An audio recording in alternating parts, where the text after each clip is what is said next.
Steve returned to Wakefield last night, where we had a 7-card fight, and we had a great top of the bill, English title fight.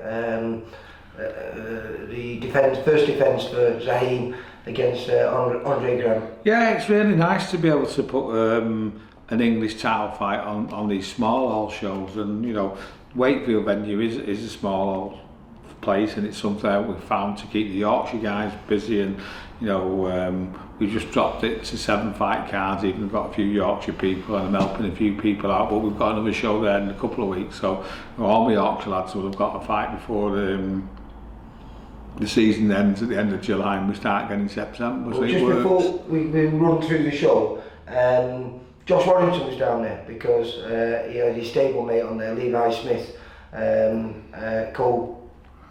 co-support biller, wasn't it? Yeah, chief support really, yeah. Second 6 rounder. Oh, yeah, it was his second 6 rounder. I did I do the interviews, don't I, normally, and I have to apologise. I don't know the reason, but the sound didn't come through. So I did a great interview with Josh Warrington, because obviously it'd be rude not to when he's there. And he spoke about what you're going to tell us about now, the confirmation of the fight with Leigh Wood. Yeah, I mean, when we say confirmation, what I can say is that our end of the deal for Josh Warrington to fight Leigh Wood has been agreed, and matchroom are working on the 7th of October at Sheffield, so you know, that's what we're aiming for now. That's what we believe it's going to be. As I say, we've done our end of it, and you know, it's a fantastic fight for the fans in it, and that's what the sport needs at the moment, because it's on its heels a little bit, in it. Yeah. I know Josh does want to go to America and everything, but he needs a title to go over there with it. But for Britain, for British fighters, it's a fight that we all want to see. Yeah, do you know what? It is, and everyone I've spoke to, you know, even though I manage Josh, you know, half of them fancy Leigh Wood, half of them fancy Josh, and that's how it is, isn't it? Because then you've got a good fight, you know.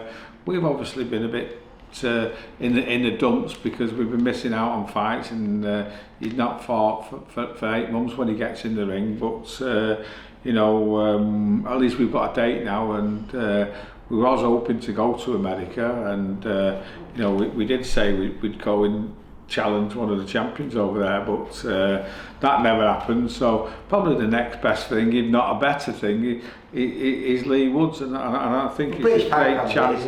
It's a great chance to show the boxing fans that, you know, that Josh Warrington is still the force that he was, and you know, there was reasons behind his Lara defeat, and you know, I still don't think he lost against Lopez, and you know, the way Lopez dealt with Conlon.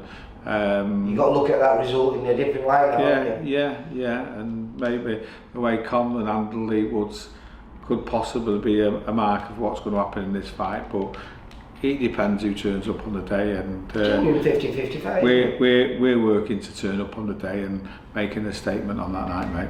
Yeah. So again, I apologise. So if anyone's looking for the post-fight interviews from all the fighters from last night, I'm sorry they're not there, but we will catch up with them over the next few coming days. But like I say, I enjoyed the show. It was nice because sometimes you are crazy, mate, and you do put 10 and 12 fight cards on. Yeah, there was 5 4-rounders, a 6 round and a 10 rounder, and we never got a stoppage. They all went the distance. So just briefly going through it, Joe Hayden, he got an easy enough points win, didn't he? He was only put on 3 days before, and that was a favour for Dave Allen. I did the interview with him and Dave Allen, and Dave's done really well by him, because I think he only had 5 amateur fights, and within a year, I think it's a year and 1 week to when he fought yesterday, he's had 10 fights, 10 pro fights. Right, in a year, fantastic. Yeah, it's amazing, that, isn't it? The last person I remember doing that as a prospect was Jamie Moore. Remember, in his first year, you got him silly amount of fights. I think I got him that many, yeah.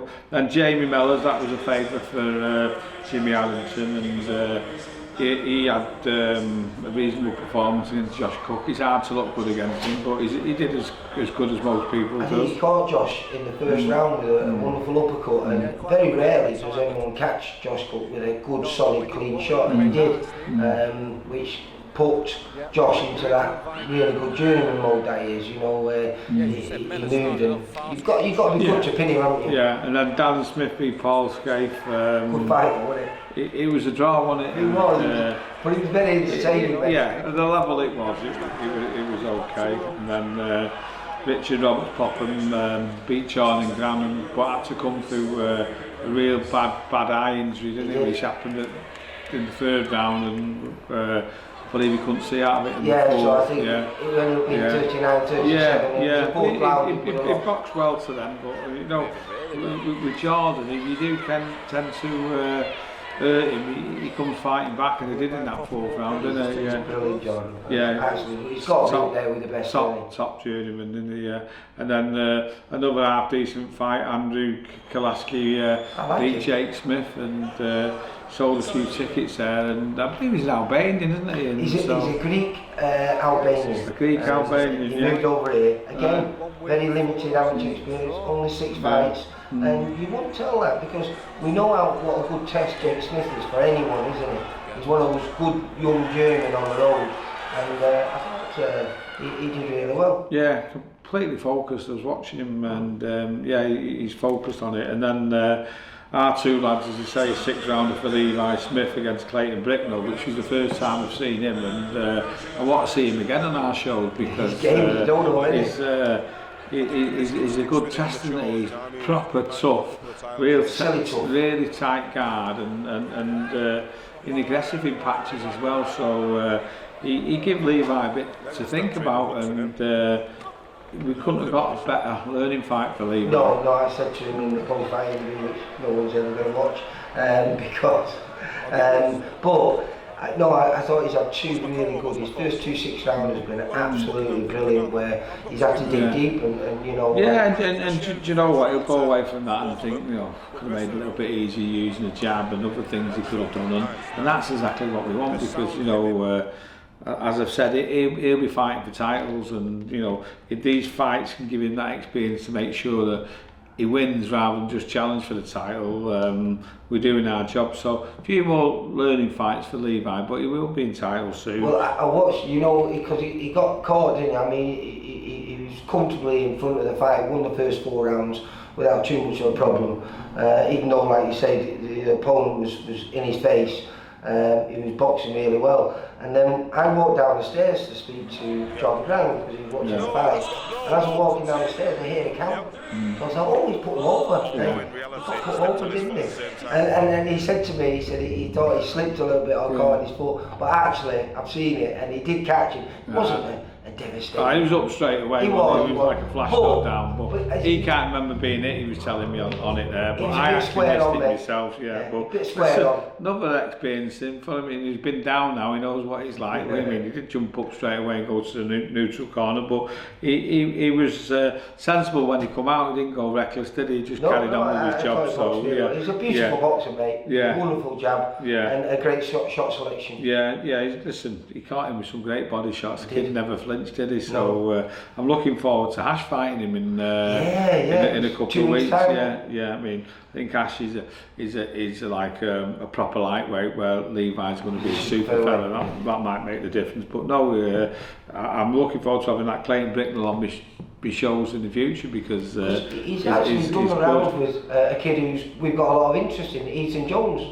Just because he had a little bit of a break, didn't he? But prior to that, I think he fought Henry Turner, who beat Fazza, and I think just before that he'd done 6 rounds with Ethan James as well, who's fighting Moorcroft. So then the top of the bill, which was good, wasn't it? Because it was an English title fight, and Andre kind of, you know, it's like his world title fight, and do you know what, he treated you like that? They come for 3 days before and they got all ready for it, and you know, Zahid was determined not to lose it, and turned out into a good battle. At one stage I thought Zahid was going to overwhelm him after the first few rounds, but no, the kid stuck into it, and even though Zahid was a clear winner, it was a close enough fight, wasn't it? And fair props to them both. They've got in good shape, going 10 rounds, and it was non-stop action, and it was a nice close. And as I say, it's good to have genuine title fights on these small hall shows, and you know, in the new year, I've got a lot to think about what I'm doing, but I definitely want to start putting meaningful fights on like that on the shows, and hopefully get the crowd out. I mean, crowd wasn't that great yesterday. Holiday season's coming along, but in a couple of weeks we've got a few big ticket sellers on that one, and it is no disrespect to this show, it's a lot better show, and I think the public will come out and support that. Yeah. Right, nice one. Alright, well, I know you're off for a couple of days, but we're back next week with Bolton, so I'll catch up with you when you get back, and we can do the give me a rundown on that show, mate. Alright, thanks Leigh. Cheers, bye. Info, news and latest interviews, amateur and pro, across the north. Click and subscribe. VIP Boxing Promotions. Also Twitter, Instagram and Facebook.